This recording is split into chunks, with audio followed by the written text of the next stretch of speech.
저기 계신 분들에게 인사하겠습니다. 잘 되고 있습니다. 기도하면 기적이 일어납니다. 네, 기도하면 기적이 일어납니다. 아멘. 이제 훈련 광고가 올라왔습니다. 훈련과 행복모임과 아주 행복한 광고가 올라왔는데 기대가 되시죠? 아멘. 저도 기대가 됩니다. 옆에 잠들어 있는 요달 친구들을 깨워주시기 바랍니다. 간곡히 부탁드립니다. 네, 감사합니다.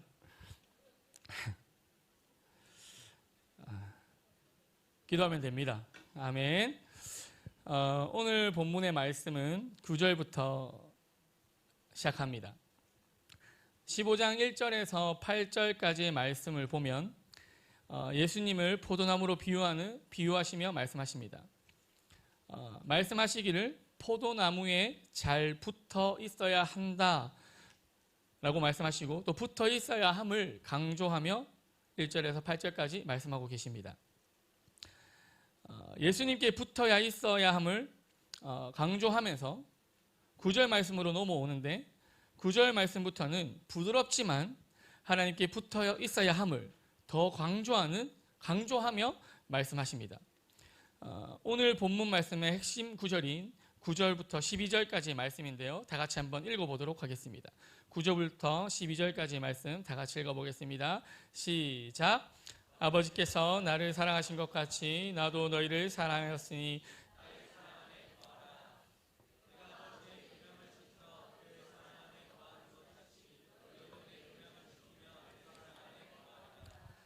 내가 이것을 너에게 이름은 내 기쁨이 너희 안에 있어 너희 기쁨이 충만하게 하려 함이라. 내 계명은 곧 내가 너희를 사랑한 것 같이 너희도 서로 사랑하라 하는 이것이니라. 아멘.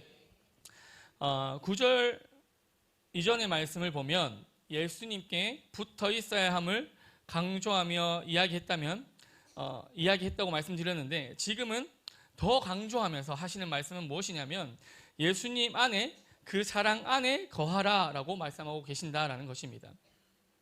예수를 믿어서 예수님께 붙어있는 정도의 삶을 이야기하는 것이 아니라 예수님의 사랑 안에 거해야 한다고 지금 말씀하고 계신 것입니다. 예수님의 나무에 붙어있는 삶이 있고 예수님의 사랑 안에 거하는 삶이 있는 것입니다. 그러니까 붙어있는 삶이 있고 예수님 사랑 안에 거하는 삶이 있다라는 것입니다. 붙어있는 삶과 그 사랑 안에 거하는 삶은 완전히 다른 삶입니다. 성도 여러분, 우리는 예수님의 사랑 안에 거하는 삶으로까지 나아가야 할 줄 믿습니다. 우리가 예수님을 영접하고 예수를 믿습니다. 그리고 그렇게 신앙생활을 합니다. 예수를 믿지만 능력이 없이 살아가다가 죽어 지옥 가는 것이 아니라 또 천국 가는 정도의 복음으로 생각하며 살아가는 것이 아니라 살아간다면 그것이 바로 가지에 붙어있는 정도의 삶이겠죠. 그냥 천국 가는 정도, 그냥 지옥 가지 않는 정도로 생각하며 살아가는 삶, 이 삶이야말로 그냥 가지에 붙어있는 예수님께 붙어있는 정도의 삶이라는 것이죠. 그래서 이 땅에 많은 사람들은, 이 땅에 많은 예수 믿는 사람들은 예수님께 붙어있는 정도로서의 신앙으로 살아가는 사람들이 아주 많습니다. 성도 여러분, 우리가 죽어 천국 가는 것은 당연한 것입니다. 우리는 죽어 천국 가는 정도의 사람이 아니라 이 땅을 살아가며 주님의 사랑 안에 거하며 또 그 사랑 안에서 누릴 수 있는 은혜와 축복을 누리며 살아가야 될 줄 믿습니다. 아멘. 예수님께서 나의 사랑 안에 거하라 라고 말씀하셨습니다. 거하라고 하는 말씀 속에 알 수 있는 것은 그 예수님의 사랑 안에 거하는 사람이 있고 그 사랑 안에 거하지 못하는 사람이 있다는 것을 알 수 있습니다. 사랑 안에 거하라고 말씀하셨으니까 그 사랑 안에 있는 사람이 있고 사랑 밖에 있는 사람이 있을 것이죠. 그렇다면 예수님의 사랑 안에 거하는 사람은 누구입니까? 예수님을 내 인생의 주인으로 나의 구주로 고백하는 사람입니다. 인격적으로 예수님을 만나 만난 사람, 그 사람이 예수님의 사랑 안에 거하는 사람입니다. 예수님의 사랑 안에 거하는 사람에게 마치 증거를 보이시듯 예수님은 그 사람에게 인격적으로 주님을 영접하고 주님을 믿는 그 사람에게 폭포수와 같은 은혜와 사랑을 하나님은 부어주십니다. 생명까지 내어주시고 아끼지 않는 그 사랑을 부어주신다라는 것입니다. 이 세상에 수많은 사람들이 있습니다. 이 세상에 수많은 예수 믿는 사람들이 있지만 하나님께서 한 사람만 바라보시고 주목하시며 은혜와 사랑을 부어주십니다. 하나님의 사랑 안에 거하는 사람에게 말이죠. 성도 여러분, 하나님께서 우리에게 사랑을 부어주실 때 선택적이고 부분적인 사랑을 부어주시는 것이 아닙니다. 완전한 사랑이고 올인된 사랑이고 100%의 사랑을 우리에게 부어주십니다. 사랑을 부어주실 때 말이죠. 예수님이 우리에게 보여주신 완전한 사랑이 무엇입니까? 바로 십자가의 사랑이지 않습니까? 이 십자가의 사랑이야말로 올인되어진 사랑입니다. 십자가가 의미하는 것은 완전함입니다. 완전한 승리가 우리에게 임하게 되었습니다. 십자가로 인해서 말이죠. 주님의 사랑의 표현은 이 땅에서 승리하는 삶을 살게 합니다. 성경 속에 갇혀 계신 분이 아니십니다. 우리 하나님은 복음의 능력으로 충만하게 역사하시는 분이십니다. 기도하면 응답이 일어납니다. 우리의 삶을 변화시킵니다. 주님의 사랑 안에 거하면 주님의 사랑이 우리의 피부로 직접 느껴집니다. 내 눈앞에 어떠한 문제가 있다 하더라도 주님의 사랑이 나로 사로잡으면 그 문제를 돌파할 수 있게 되어지는 것입니다. 주님의 사랑이 내 안에 거하면, 우리가 주님의 사랑 안에 거하면 주님의 사랑의 음성이 우리에게 들려집니다. 무서워하지 말라, 두려워하지 말라, 겁내지 말라 하시는 주님의 음성이 들려지는 것입니다. 우리가 이 땅을 살아가면 얼마나 겁나고 걱정되고 두렵고 염려해야 될 것들이 많습니까?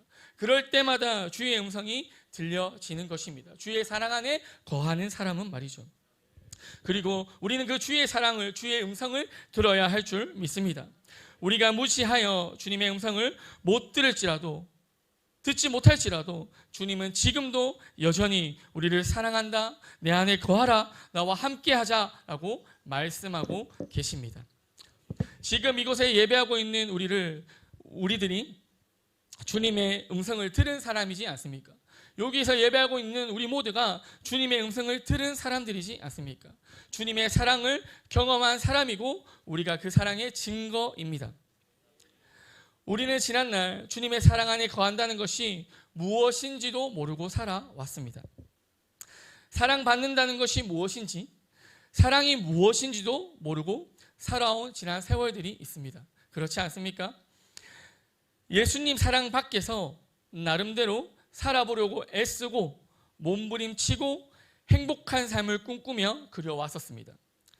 그러나 헛된 행복이었고 헛된 꿈이었습니다. 지난날의 나의 삶을 말이죠. 열심히 공부하고 좋은 대학교를 가려고 몸부림치고 좋은 직장을 가려고 하고 또 좋은 취업을 하려고 하고 또 멋진 남편을 만나고 또 이쁜 아내를 만나 결혼하고 아이를 놓으면 행복한 삶을 살 거라고 생각하고 꿈꿨지만 그렇지 못했습니다. 예수가 없는 삶의 결론은 허무였고, 그리고 살면 살수록 알게 되는 것은 인생이 쉽지 않고 인생이 만만하지 않다라는 것입니다. 우리가 예수가 없이 살아갔던 내 인생이 그랬다라는 것이죠. 길지 않은 70년, 80년이라는 평생을 어떻게 하면 행복하게 살 수 있을까? 어떻게 하면 즐기며 살 수 있을까? 어떻게 하면 걱정 없이 살 수 있을까? 하며 우리는 많이 고민합니다. 이 고민의 끝은, 이 고민의 결론은 돈을 많이 버는 것입니다. 돈을 많이 버면 행복할 거야, 괜찮을 거야, 막막한 삶 가운데 돌파가 되어질 거야, 돈이면 될 거야 라는 생각을 합니다. 이것이 진리인 것 마냥 세상 사람들은 그렇게 말합니다. 실제로 요즘 초등학생 아이들 또 중학생 아이들에게 꿈이 무엇이냐고 물어보면 유튜버, BJ, 돈 많은 백수, 건물주 이렇게 이야기합니다. 이제 아이들이 겁없이 꿈을 말하는 세대가 아닙니다. 꿈이 없습니다. 꿈은 무조건 돈 많은 백수, 돈 많은 백수가 1등입니다. 제가 작년 해피키즈를 할 때 묻고 물었는데 무슨 바이러스가 전파된 것처럼 돈 많은 백수라고 저한테 이야기하길래, 근데 이게 현실입니다. 이제 뭐 저는 제가 초등학교 때 꿈이 뭐냐고 물으면 막 대통령, 뭐 축구 선수 이런 거 하셨죠? 안 하셨어요? 저는 했어요. 저 대통령 이렇게 했어요. 그런데 요즘은 그런 게 아니에요. 물으면 현실, 돈 많은 백수, 돈. 이게 우리 아이들이 바라보고 있는 세상이고, 그렇게 돈이 우리 인생을 행복하게 해줄 것이라고 생각합니다. 세상이 이렇게 만들어 놓았다라는 것이죠. 우리가 알 것은 세상으로부터 가지려고 하는 것들은 절대로 우리의 삶을 행복하게 할 수 없다라는 것입니다. 세상으로부터 많이 가지고 많이 배우고 많이 얻게 된 것으로 행복해지는 것이 아니라 더 잃게 되어지고 더 죄를 지으며 살아가게 된다는 사실을 기억해야 합니다. 예수가 빠진 삶에 세상으로부터 주어지는 것은 채워지는 것이 아니라 비워지고 무너지게 된다는 것을 기억해야 합니다. 성도 여러분, 우리는 알고 있죠. 행복할 수 있는 방법은, 끝없는 목마름, 이 갈증을 해소할 수 있는 방법은 예수를 믿어 복음을 듣고 복음을 듣는 것뿐입니다. 주님의 사랑 안에 거해야만 진짜 행복을 누리며 사랑하며 살아갈 수 있다라는 것입니다. 예수를 믿어 진짜 인생이 변화된다 라는 말을 믿으십니까? 아멘. 우리가 증인입니다. 변화된 인생의 증인입니다. 우리 교회에 매주 넘치는 간증이 있지 않습니까? 이것이 증거지요. 주님의 사랑 안에 거하고 있고 그 폭포수와 같은 은혜와 사랑이 우리 교회에 부어지고 있습니다. 하나님께서는 지금도 동일하게 은혜와 사랑을 우리 교회 가운데 부어주시고 부어주고 싶어 하십니다. 아멘. 우리가 예수를 믿으며 살아갈 때 붙어있는 정도의 삶, 재미없고 심심한 신앙생활이 아니라 하나님의 은혜와 사랑을 경험하고 체험하며 복음으로 충만한 삶이 되어야 할 줄 믿습니다. 아멘. 성도 여러분, 우리가 주님의 사랑 안에 거하여 그 사랑을 받을 수 있다는 것은 말로 다 할 수 없는 축복이며 은혜입니다. 지금 나의 삶의 형편과 문제 속에 하나님이 주목하고 계시다는 것은 특별한 은혜이며 특별한 축복입니다. 실제적으로 우리의 문제 속에 주님은 역사하시고 주님은 일하십니다. 그렇기에 우리가 해야 할 것은 혹여나 마음으로 주님의 사랑을 의심하여 외면하지 말고 기도해야 할 줄 믿습니다. 그러면 어떻게 기도해야 합니까? 주님의 말씀하신 은혜와 그 사랑을 속히 나에게 부어주십시오. 주님 도와주십시오. 주님 사랑 안에 거하는 복을 내게 더하여 달라고 기도해야 할 줄 믿습니다. 그러면 하나님께서 은혜를 부어주십니다. 제가 지난 시즌에 담임 목사님께서 세워주셔서 양육 강사로 섬기게 되었습니다. 그때 양육 강사로 세워지고 한 2주 정도 시간이 있었을 때 간절한 기도 제목이 생겼습니다. 그래서 그 간절한 기도 제목을 붙들고 기도를 했습니다. 그 기도 제목은 이러합니다. 주님, 강사로 세워주셨는데 섬기게 되었는데 감사합니다. 근데 이 강사가 된다, 할 수 있다 라는 말을 해야 합니다. 선포를 해야 되지 않습니까? 그런데 지금 제가 가정복음화가 되지 않은 게 이 가정복음화가 되지 않은 이 상황이 마음에 좀 어려움과 불편함이 있습니다. 이게 힘차게 선포해야 하는데 마음에 불편함과 좀 어려움이 있습니다. 강사로서. 그러니 하나님 13년 동안 응답 안 해주셨지만 지금 응답해 주십시오. 지금이 때인 줄 믿습니다. 그러면서 제가 주님 도와주세요 하며 간절히 기도했습니다. 그때 간절히 기도할 때 주님의 음성이 들리는 것입니다. 또 주님의 음성이 들렸다고 하니 막 귀에 이렇게 옆에 주님이 말씀하시고 이런 게 아니고 마음에 감동이 왔다라는 것입니다. 귀에 옆에 와서 말하고 이런 거 아닙니다. 어떠한 감동이 오냐면 하나님께서 제가 가정복음화를 허락해 주시옵소서 이렇게 기도하는데 주님의 음성이 뭐였냐면 됐다라는 겁니다. 됐다. 가정복음화가 되었다라는 것입니다. 그래서 또 기도했죠. 주님 무슨 말씀하십니까? 저희 가정 모르십니까? 하며 기도를 하는데 하나님이 깨달음을 주시는 거예요. 하나님께서 저에게 결혼이라는 축복을 더해 주시면서 가정복음화를 시키신 것이죠. 아멘. 말장난 같으십니까? 가정복음화를 시키신 것이죠. 저는 아멘입니다. 제가 이제 더 이상 가정복음화 때문에 기도하지는 않습니다. 이제 제가 해야 될 숙제는 무엇입니까? 가정복음화가 아니라 가문복음화지요. 아멘. 성도 여러분, 하나님은 살아계시고 능력인 분이십니다. 하나님의 그 방법과 계획과 지혜는 우리가 알 수도 우리가 상상할 수도 없는 것입니다. 그렇게 그분을 신뢰하며 믿고 구하면 우리를 사랑하시고 선하신 주님께서 반드시 일하시고 역사하신다는 사실입니다. 그렇다면 어떻게 하면 주님의 사랑 안에 엇나가지 않고 계속해서 거할 수 있냐라는 것입니다. 우리가 은혜를 받죠. 성령이 충만할 때는 주님의 사랑 안에 거고 주님과 동행을 하죠. 그런데 우리가 그게 좌로 우로 치우치지 않고 계속 쭉 갔으면 좋겠는데 얼마나 치우치고 도태되고 넘어질 때가 많냐 말입니다. 10절 말씀으로 한번 읽어보겠습니다. 10절 말씀입니다. 10절 다 같이 시작.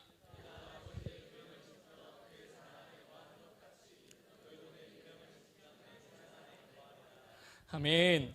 그 사랑 안에 거하는 방법은, 계속해서 거할 수 있는 방법은 주님의 계명을 지키는 것입니다. 내 계명을 지키면 내 사랑에 거한다라고 예수님이 말씀하셨습니다. 예수님의 말씀을 지키면, 말씀대로 살면 그 사랑 안에 거하게 되는 것입니다. 10절 앞부분을 보면 예수님께서도 아버지와 약속을, 계명을 지키셨습니다. 그래서 그의 사랑 안에 거한다라고 말씀하십니다. 하나님 아버지의 사랑 안에서 예수님께서는 걸어가셔야 하셨던 그 길을 철저히 순종하며 나아가셨습니다. 주님의 사랑 안에 거하면서 말이죠. 하나님 아버지의 사랑 안에 거하면서 예수님이 가야 할 길을 순종으로 나아갔다라는 것입니다. 이 말은 무엇이냐면 하나님 아버지의 말씀 앞에 순종하며 나아갔다, 지키며 나아갔다라는 것은 예수님이 하나님의 완전한 보호와 완전한 사랑 안에서 예수님이 사역을 감당했다라는 것입니다. 사실 예수님의 삶을 보면 우리가 말씀을 보고 알 수 있듯이 얼마나 많은 고난과 고초와 아픔을 겪고 위기를 맞습니까? 인간 예수님이 얼마나 상처받고 고통받는 일이 많았겠냐 말입니다. 하지만 예수님은 그 어려운 환경과 상황 속에도 사명의 길을 멈추지 않으시고 걸어가십니다.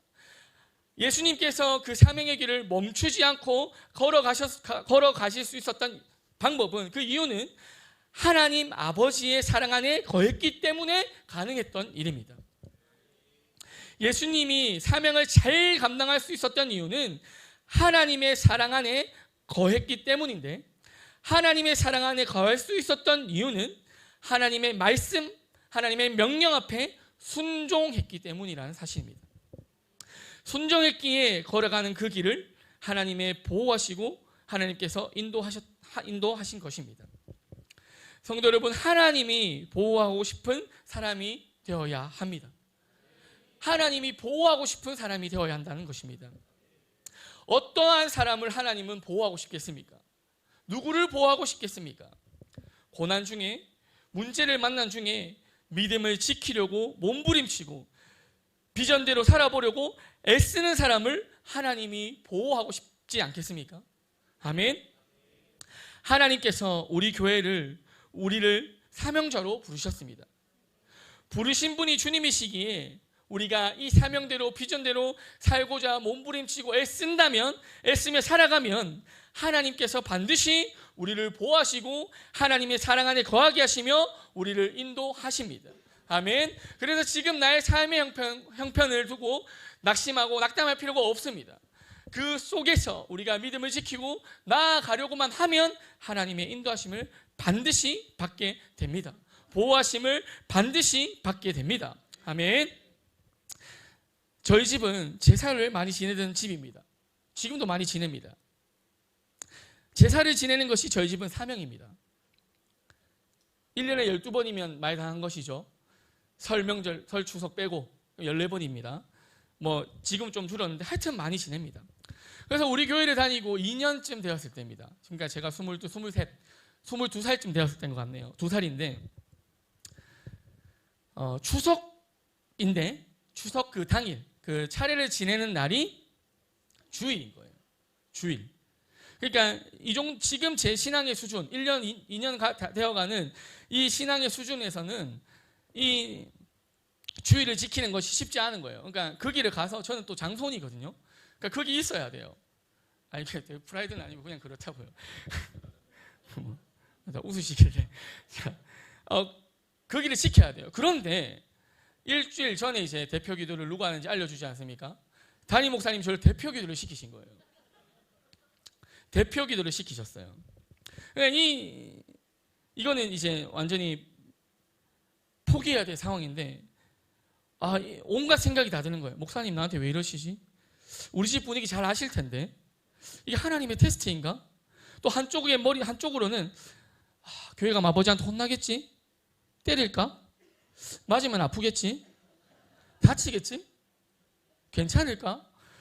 등등의 생각으로 뭐 기도를 한 건지 뭘 한 건지도 모르고 일주일이라는 시간이 지나갔습니다. 그리고 주일 아침이 되었습니다.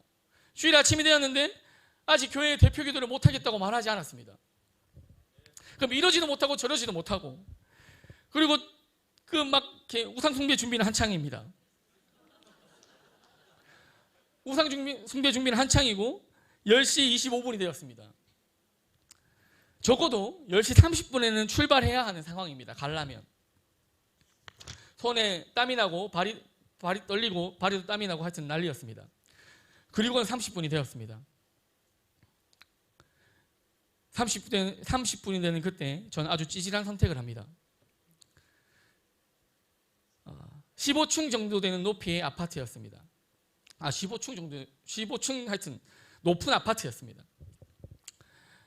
그 아파트 15층인데 화장실에 잠깐 들어갔다가 화장실 문을 딱 열고 나오면서 아빠 미안해! 라고 외치고 15층부터 1층까지 단숨에 번개와 같이 내려왔습니다. 제가 그렇게 빠른 사람인지 몰랐습니다. 살고자 하는 욕구였죠. 그래서 저는 제 인생의 첫 대표 기도를 이제 가서 드렸습니다. 성도 여러분, 제가 이게 지금 시간이 많이 지난 아주 이렇게 에피소드처럼 재미있게 이야기하지만 22살인 저한테는 우리 아버지 키가 185입니다.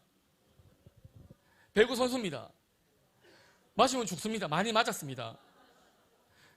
그래서 그때 저의 공포는 죽을 수도 있겠다라는 공포와 고통의 순간이었어요. 그 선택의 그 순간은 말이죠. 그리고 그 집으로 돌아가는 제 발걸음이 어떻겠습니까? 중요한 것은 그러나 지금 저는 여기에 있고 그 당시에도 오랜 시간 무시와 조롱이 있었지만 다 지나갔습니다. 물론 100점은 우리 목사님은 그렇게 하셨을 것 같아요. 딱 그걸 알게 됐는 날 아버지 제가 대표 기도를 이제 맡게 됐습니다. 주일날. 그러니 이제 제사를 저는 지낼 수 없고 차례를 못 지냅니다. 아버지 죄송합니다. 그렇게 하고 딱 나오는 게 100점이지만 그렇게 하지는 못했어요. 어쨌든 좀 찌질했지만 하나님의 명령대로 하나님의 말씀대로 살고자 애를 썼더니 하나님 보호해 주셨습니다. 하나님의 인도하심, 하나님의 보호하심을 의심하지 마십시오. 수련회가 끝나고 교회 수련회가 끝나고 집으로 돌아가는 발걸음에는 항상 무거웠습니다. 항상 집 대문에 무릎을 꿇고 손을 대고 기도하고 집에 들어갔습니다. 항상 살려주세요 하나님. 하나님 진짜 무서워요. 얼마나 울며 기도하고 들어가는지 모릅니다. 그러나 저는 여기 있습니다. 돌아보면 지금 내 삶에 조금 어려움이 있어도 힘듦이 있어도 사명대로 부르심대로 살고자 하는 우리를 하나님은 인도해 주시고 또 여기까지 우리 모두를 인도해 주셨습니다. 힘든 시절이 있고 아픈 시절이 있고 고민하는 시간이 있고 고통받는 시간이 있었습니다. 그러나 여기까지 인도해 주셨고 그리고 오늘 이 지난 그 이후의 시간에 어쩌면 문제를 만날 수도 있고 어려움을 만날 수도 있고 힘듦을 만날 수 있습니다. 그러나 그곳에 하나님이 함께 하시고 우리를 보호하시고 그때도 인도하신다는 사실을 믿어야 할 줄 믿습니다. 아멘. 그래서 그 하나님이 날 보호해 주신 그 은혜를 지난날 보호해 주신 하나님, 나를 보호해 주신 하나님의 그 은혜를 추억하지 마시고 기억하고 그 은혜를 써먹어야 할 줄 믿습니다. 하나님께서는 우리에게 사랑 안에 거하라 하시고 거할 수 있는 방법도 알려주신 주님께서 우리에게 주시고자 하시는 것이 있었습니다. 그러니까 사랑 안에 거하시고 또 거할 수 있는 방법도 알려주시고 이 다 주신 주님께서 또 우리에게 주시고자 하시는 게 있었다는 것이죠. 11절 말씀을 읽어보도록 하겠습니다. 11절 말씀입니다. 다 같이 시작.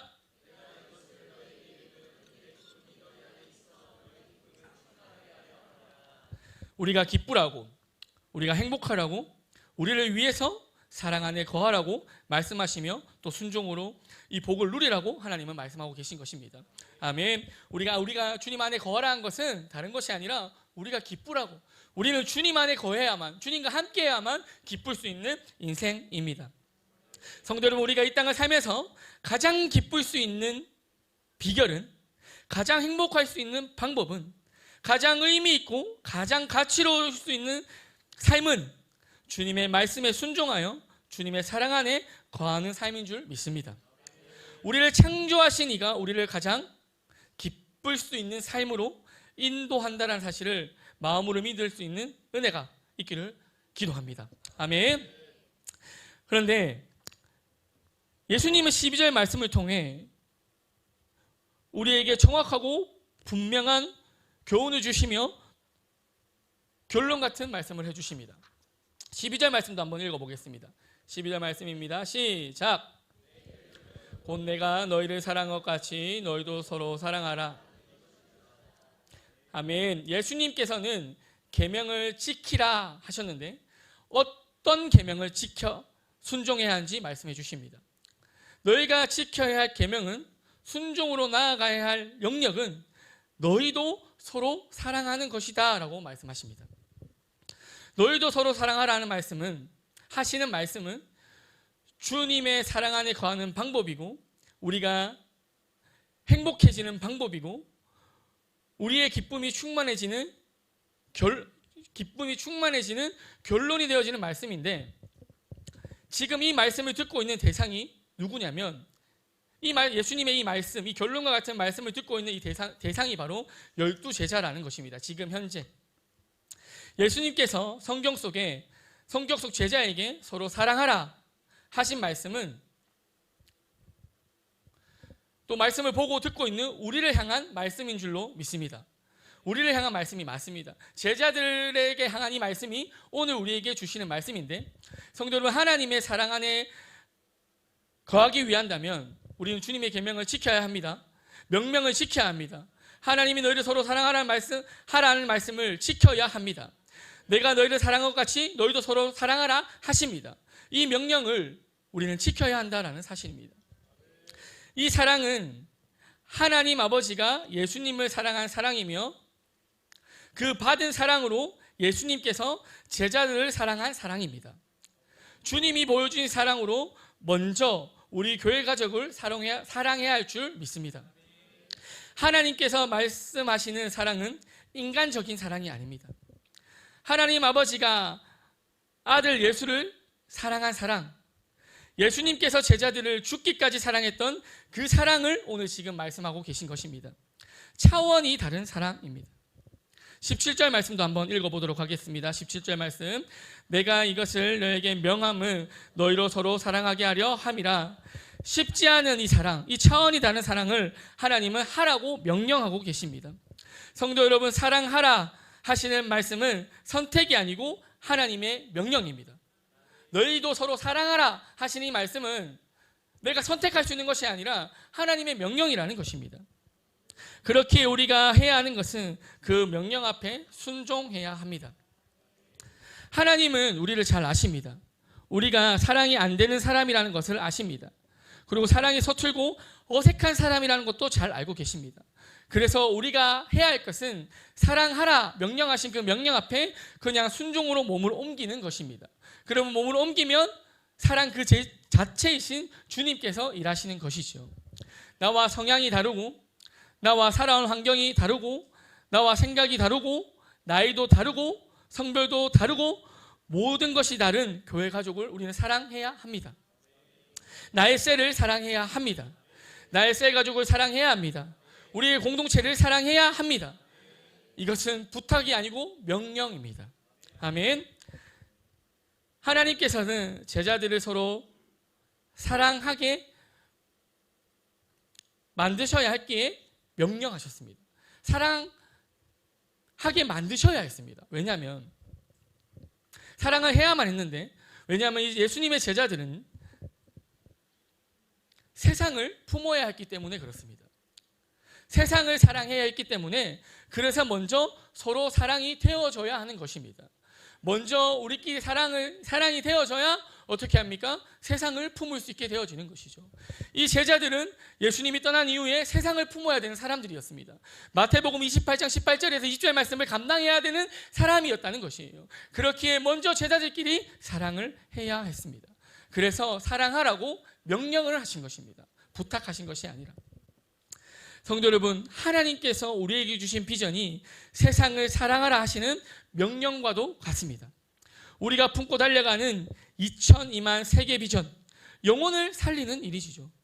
우리가 힘을 다해 감당하는 전도와 선교, 절대로 사랑 없이 감당할 수 없는 것입니다. 그렇기에 사랑하라 하시는 명령 앞에 순종하는 사람이 세상을 살리는 사람이 되어지는 것입니다. 하나님께서 우리를 세상을 살리는 사람으로 부르셨기에 사랑하라 명령하신 그 명령 앞에 우리는 순종해야 할 줄 믿습니다. 아멘. 말씀을 마무리하도록 하겠습니다. 성도 여러분, 저는 말씀을 준비하면서 이 사랑하라 명령하신 하나님의 이 말씀, 이 명령 앞에서 사랑을 해줄래? 아니고 사랑하라 하시는 명령 앞에서 내가 참 많은 착각을 하고 살아왔다라는 것을 알게 되었습니다. 착각을 한 거죠. 착각을. 교만인 것 같기도 해요. 저는 사랑이 많은 사람이라고 생각해 왔습니다. 아주 사랑이 많은 사람이라고. 아주 큰 착각이라는 것을 알게 되어졌습니다. 베드로전서 4장 8절 말씀에 보면 무엇보다 뜨겁게 서로 사랑할지니 사랑은 허다한 죄를 덮느니라 라고 말씀하고 있습니다. 이것이 진짜 사랑이죠. 사랑은 허다한 죄를 접는 게 사랑입니다. 말씀대로 덮고 뜨겁게 사랑하는 것입니다. 이게 사랑입니다. 이것이 하나님이 말씀하신 사랑입니다. 타인의 죄를 덮는 것입니다. 타인의 나쁜 모습을, 이 조금 부족한 모습을 덮고 사랑으로 바라볼 수 있어야 되는 것이에요. 이것이 주님이 우리에게 명령하신 사랑입니다. 표면적인 아유 왔어? 이건 그냥 반기는 거죠. 이런 수준의 사랑이 아니라 약점, 연약함 이런 것들을 사랑으로 덮어내는 것, 이것이 주님에게 우리에게 요구하신 사랑이고 명령하신 사랑이라는 것이에요.